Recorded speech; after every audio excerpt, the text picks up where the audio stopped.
Now, let's do more on the pulse. And JoyNews investigations have uncovered how the state-owned Metro Mass Transit Limited lost over 1 million Ghana cedis as a result of undervaluation of some 200 buses sold by the company. The buses were declared unserviceable, and as a policy of the company, they were supposed to be sold off as scrap.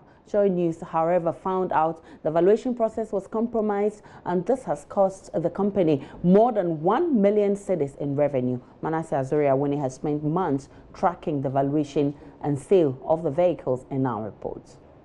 In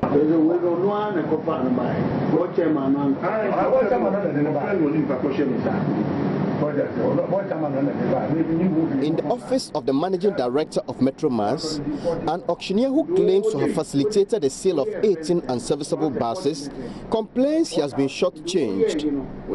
He claims the buses were sold to people recommended by the board chairman, Ahmed Arthur, who also promised him 100 cedis on each of the buses. This is in addition to his fee for the auctioning. Mr. Arthur has denied any involvement in the sale of the buses, but that's not the only problem with the deal. In December 2016 and February 2017, the valuation department of the State Transport Company, STC, valued the 202 vehicles for Metro Mass. The total value was 1,397,000 cedis. In October 2017, the chairman of the committee mandated to oversee the disposal of the buses wrote to the managing director of Metro Mass, raising questions of inaccuracies in the valuation report. In that memo, he pointed out, for instance, the valuation report would indicate that there is no engine in a particular bus. However, physical examination of the said bus reveals otherwise. What this means is that with the engines and other parts, the value of the buses ought to have been higher than the 1,397,000 cedis. The committee made 3 suggestions to the managing director, Bennett Abwaji. 1. That the technical department is tasked to remove all parts which are not meant for scrapping from the boarded buses to tally with what the valuation report contains. 2. That all parts removed should be duly documented and received into stores. And 3, that as a committee, in view of the huge financial implications involved, we do not recommend the option of revaluation. 6 days after receiving this memo, Bennett Abwaji wrote to STC to revalue the buses.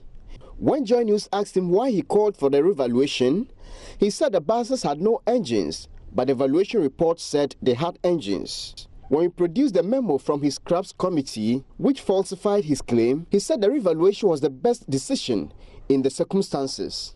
Sources in Metro Mass say they expected the value of the buses to go up since it was confirmed that they had engines and other parts contrary to the earlier valuation report. When the revaluation was done, however, the value further fell by 85%, dropping from 1,397,000 to 373,800 cedis for all the 202 vehicles. I went to STC to find out whether it was true that the first valuation report was inaccurate, as the Metro Mass Scraps Committee complained. The head of valuation, E.E. Akon, defended the report, saying it was a reflection of what they had inspected. Apart from the Metro Mass Scraps Committee's findings, we also discovered that the condition of the 202 buses, as captured in the report, was the same, word for word. I pointed out to him that it was impossible to value 200 different buses and write a report that indicated that each one of them had exactly the same problem. At this point, he called one of his engineers, John Akajro, who admitted the valuation report was indeed compromised.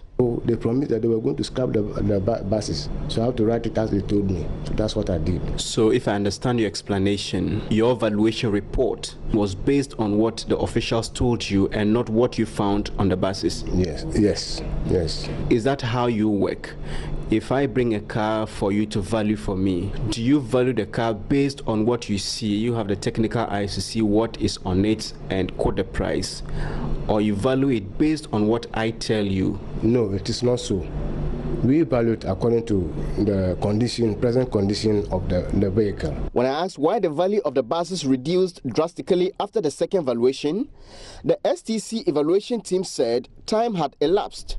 Vehicles depreciate, so whatever you do, there's some time, or even from the day one, it starts depreciating. That is why you see the values falling drastically. They also said the engines and other parts were removed from the buses before the second valuation. Sources in Metro Mass, however, say that statement is false.